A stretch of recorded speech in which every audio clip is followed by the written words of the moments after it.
আসসালামু আলাইকুম প্রিয় বন্ধুরা, কেমন আছেন সবাই? আশা করি আল্লাহর অশেষ রহমতে ভালো আছেন। আলহামদুলিল্লাহ, আমিও আপনাদের দোয়ায় ভালোবাসায় অনেক ভালো আছি। প্রতিদিনের মতো নতুন আর একটা ভিডিওতে সবাইকে স্বাগতম। আসলে যারা নতুন দেখছেন অবশ্যই আমার চ্যানেলটা সাবস্ক্রাইব করে সাথেই থাকবেন। আজকে যে বিষয়টা নিয়ে কথা বলবো, যারা আমাকে ফলো করেন বা সাবস্ক্রাইব করছেন সবার উদ্দেশ্যে আমি বলতে চাই কিছু কথা আজকে। সেটা হলো, আমরা বিদেশে আসছি, আমি একজন প্রবাসী, আমার মতো লাখো প্রবাসী আছে। কিন্তু প্রবাসীরা সাধারণত যে ভুলটা করে, প্রবাসে আসার পরে আমি কিছু আলোচনা করব সেই ব্যাপারে, যা আপনি এগুলি করবেন না। প্রথম হয়েছে, আমরা যখন বিদেশে আসি, আসার পরে আমরা কেউ তো আর ক্যাশ টাকা দিয়ে বিদেশে আসি না, কিছু টাকা ধার দেনা করেই কিন্তু বিদেশে আসি। অতএব দেখা গেছে কি, ধার দেনা শেষ করার পরেই আমরা মানে যা আছে তা দিয়ে এমনকি ধার দেনা করে একটা বিল্ডিং করার চেষ্টা করি। ঠিক আছে, আমাদের একটা ঘর করার প্রয়োজন আছে, তাই বলে আমি বলবো, আমি নিজে একজন প্রবাসী, আমার ভাইরা যারা আছেন আপনারা করবেন সীমিত করে, কিন্তু আগে সবগুলো ঝাই ঝামেলা শেষ করে আপনি আগে ক্যাশ করবেন। কারণ বিদেশে আপনি এখন আছেন, আমি এখন আছি, কালকে নাও থাকতে পারি, আল্লাহ না করুক একটা সমস্যা হইতে পারে, তখন দেশে যে আমি কিভাবে চলবো। আর আপনি যখন বিল্ডিং করবেন তখন কিন্তু অনেক টাকা ইনভেস্ট হয়ে যাবে, আর ওইখান থেকে কোনো রিটার্ন আসবো না। অতএব আপনি ইনভেস্ট করবেন, চিন্তা করবেন আগে আমার ইনভেস্ট, যেখান থেকে আমার রিটার্ন আসবো।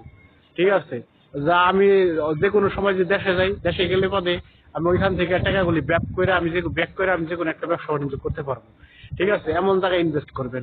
অতএব ঋণ শেষ করার পরে একটা বাড়ি করবেন না, আগে নিজের পুঁজি করবেন। ঠিক আছে।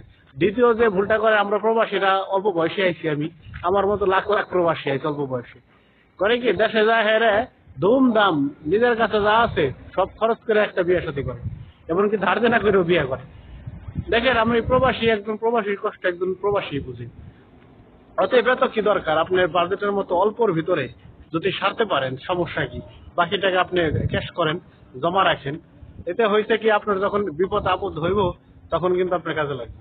ঠিক আছে, যদিও আমার কথাগুলো শুনতে খারাপ লাগবে যে আমি তাই বলে কি অনুষ্ঠান করে বড় করে বিয়ে করবো না, করবেন, কিন্তু যদি আপনার ওই রকম ক্যাপাবিলিটি থাকে, ওই রকম ক্যাপাসিটি থাকে, ঠিক আছে, তাহলে করবেন, সমস্যা কি। তবে আমি মধ্যবিত্ত, আমার মতো লাখো প্রবাসী মধ্যবিত্ত আছে, তাদেরকে বলতেছি যে আপনারা করবেন, তবে চিন্তা করবেন যাতে আমার সবকিছু আবার হারাইতে না হয়, আবার দেখা গেছে একটা বিপদ হোক, মানুষের কাছে ধার দেনা না করতে হয়, সাধ্যের মধ্যে করার চেষ্টা করবেন।